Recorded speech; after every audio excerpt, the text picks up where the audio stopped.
There's two words in the English language that I guarantee you are using that is blocking your manifestations from becoming a reality. So here's a story on my real life on how these two words literally almost killed me. In my 30s, I ended up being diagnosed with a really aggressive form of fibromyalgia. At that time, I was kicking ass in my corporate career, working a lot, and I was exhausted. That was one of the side conditions. So through all of this exhaustion, I kept telling myself the story of like how exhausted I was. I was constantly at a state of like, oh my God, I am so exhausted. Like I am fucking dead. I am so over this day. I continued that on and then I ended up in a wheelchair. So here I am in my 30s, going from either a wheelchair or a cane, excessively overweight, excessively exhausted. And one day I had to call in sick. I had a pretty awesome career, did not want to miss work, couldn't get out of bed. And I was like, what is going on with me? So I had to sit and process, like, what am I creating? This is when I started understanding the 12 principles, but I didn't understand these two important words. I was creating a life of absolute dread and exhaustion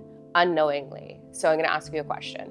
How often are you saying I am? And what are you putting on the end of that statement? Are you saying, I'm so exhausted, I'm dead, like I did? Are you saying I'm poor, I'm lonely, I'm never gonna find the love of my life? Are you saying I'm working so hard and I'm not getting to where I wanna be? What are you putting on the end of I am? Those two words, that is the vibration of creation. Whatever you're putting on the end of I am, you're putting it into motion into your life. You're actually manifesting it, you're creating it. So a little trick I teach my students is put an alarm on your phone for every hour, and it's gonna go off and it's just gonna say I am.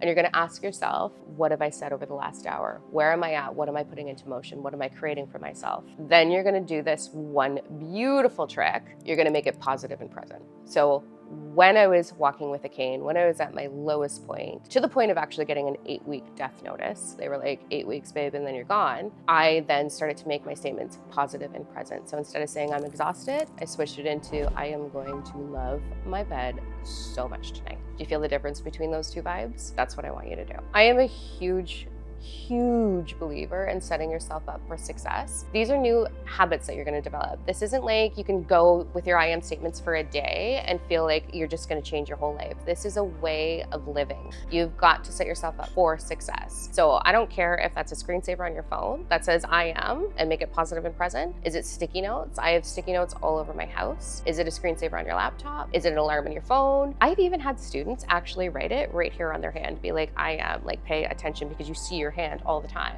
So set yourself up to be successful with this so that you can change the outcome of your reality. But remember, consistency is key. If you don't pay attention and you don't catch your I am statements, you're just going to keep creating bullshit in your life. So get it done. I am a master manifester. I want you to use this statement and I want it to be effective for you. But the next piece of the puzzle is understanding any beliefs that are limiting you from truly aligning with your desired outcome or truly creating your desired outcome. So click the video. I'll see you there.